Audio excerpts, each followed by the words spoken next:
Allah, who is Ar-Rahman, Allah, who is Al-Mannan. La ilaha illallah, Muhammadur Rasulullah, Muhammad is the messenger, Allah is our Rahman.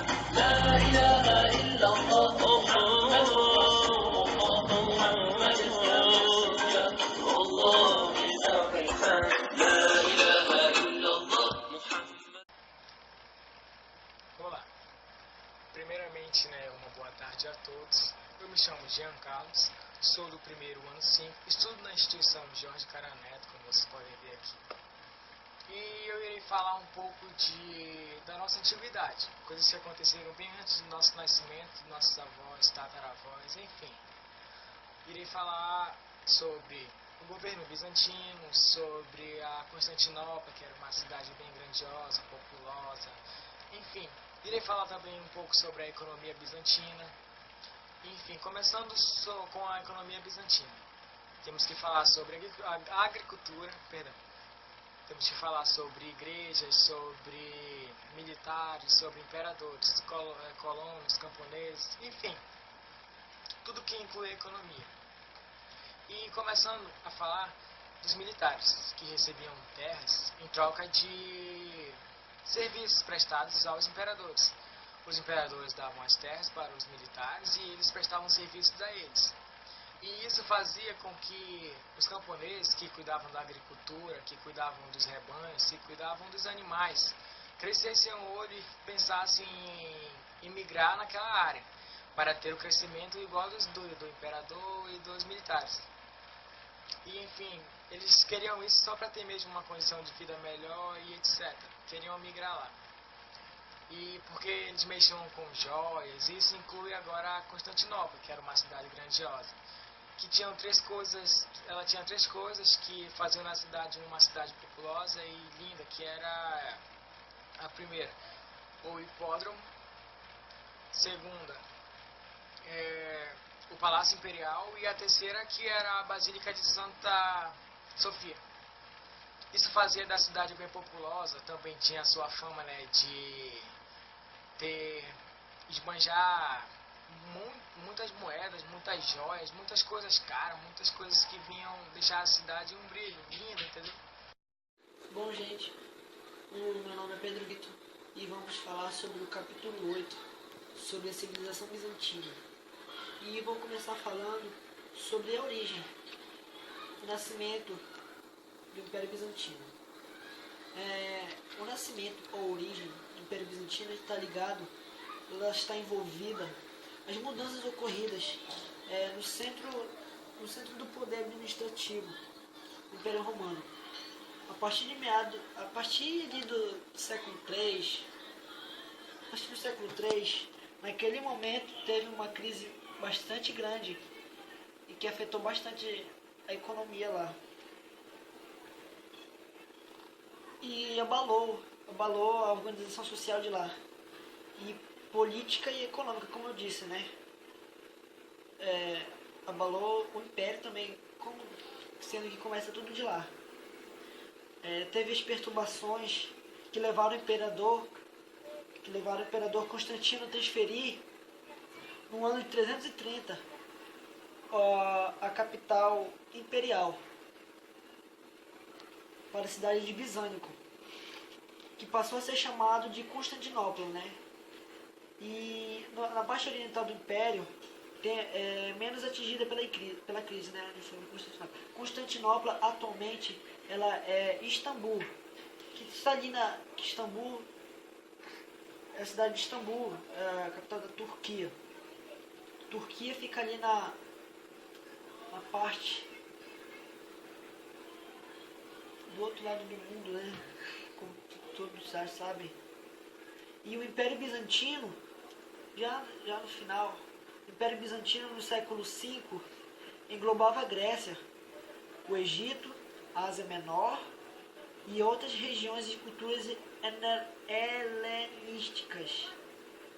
helenística, isso.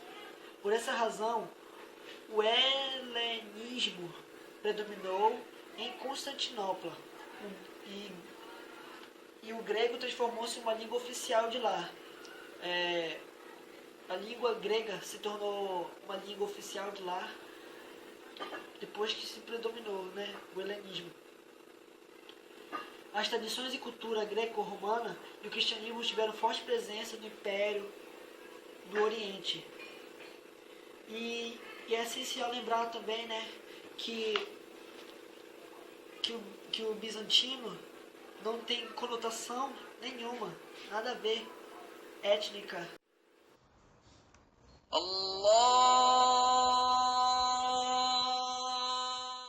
Eu vou falar um pouco sobre o Império Bizantino. Bem, antes de começar, é bom a gente saber como é que era antes do helenismo.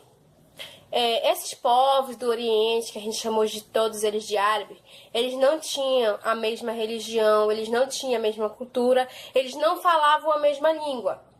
Porém, eles tinham, né, uma característica em comum, que era a religião politeísticas, que essa religião acreditava que existiam vários deuses, que os deuses estavam em todo lugar, que todo objeto da natureza tinha um deus, tinha um espírito.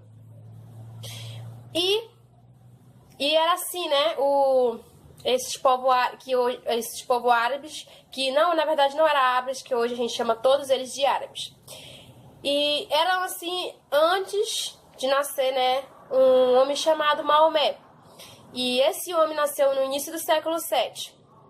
Ele nasceu numa família de comerciantes que trabalhavam no comércio, que recebia peregrinos, que vinham de outra religião, para adorar esses deuses, essa religião politeísticas, que eles vinham de outra religião, de outra cidade, para adorar esse deus. Certo dia, Maomé estava num deserto e teve a visão, né, do anjo Gabriel, que esse anjo falou para ele que todas as religiões, que não existia vários deuses, que toda religião estava errada, que existia apenas um Deus, e esse Deus se chamava Deus Alã, que era o único Deus, e que estava tudo errado. E Maomé descobriu que ele era o escolhido, e que ele era o único profeta, e que ele tinha que passar isso adiante. Voltou para a cidade de Meca, explicou para seus pais, falou com eles, conversou com seus pais, com seus familiares. Quando sua família começou a se converter, Maomé percebeu que ele tinha que passar isso para outras pessoas. Mas como é que ele vai passar isso para outras pessoas, sendo que sua cidade de Meca, era a cidade onde recebia vários peregrinos para adorar, esses deuses que por Deus Alã, isso não existia, que isso estava errado, que o único Deus que existia era o Deus de Alã. Então, como é que ele ia mudar isso, sendo que ele, a sua família, várias famílias, era a fonte de renda, eram esses peregrinos que vinham para adorar essa religião? Como é que ele ia mudar isso? Como é que ele ia mudar o pensamento, a cabeça das pessoas? E mesmo assim, ele começou a escrever, se inspirando no anjo Gabriel. Ele começou a escrever sobre esse Deus Alã. Quando ele começou a escrever sobre esse Deus, que ele começou a passar para as pessoas, querendo que as pessoas se entendam, querendo que as pessoas parem com essa religião que está errado, ele começa a ser perseguido. E é muita perseguição para Maomé, que nessa perseguição ele poderia ter morrido e tal. Então ele foge para a cidade de Actraba. A cidade de Actraba, que hoje é conhecido como Medina, trocou o nome. Medina significa a cidade do profeta, que foi onde Maomé fugiu. E lá ele conseguiu vários discípulos. E quando ele conseguiu vários discípulos, as pessoas acreditavam no que ele falava, acreditavam no que ele dizia, acreditavam em tudo que ele falava, porque ele era um profeta de Deus Alã. Então, no ano de 1630, Maomé reuniu 3 mil pessoas, 3 mil discípulos, para voltar para a cidade de Meca. Voltando à cidade de Meca, antes dele ir para a cidade de Meca, ele fez nessa cidade de Medina uma mesquita. Mesquita é um local que digamos assim, é uma casa de oração, é uma casa de oração, de reunião de poderes políticos e de oração a esse Deus Alã. Voltando para a cidade de Meca, junto com seus discípulos, mais de 3.000. Ele consegue, já com essa multidão de pessoas acreditando no que ele falava, acreditando no que ele dizia, acreditando na disciplina, no que tudo que ele falava, ficou mais fácil dele mudar o pensamento, a cabeça, a religião daquelas pessoas que já tinham religião.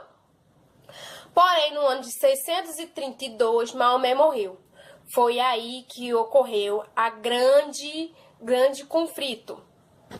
E que teve essa grande revolta, essa grande tal, que os xiitas acreditavam que Maomé deveria ser, o sucessor de Maomé deveria ser os discípulos de Maomé, que já conhecia a religião, que já andava com Maomé, que já sabia como era, e acreditavam que o sucessor de Maomé deveria ser um discípulo.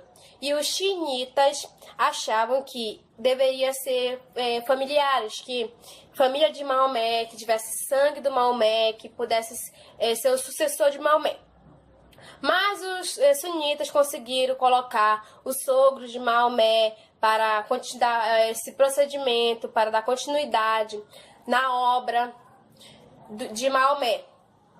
E com isso, eles saíram da Península Arábica, foram para a Ásia, foram para o norte da África, foram para a Europa.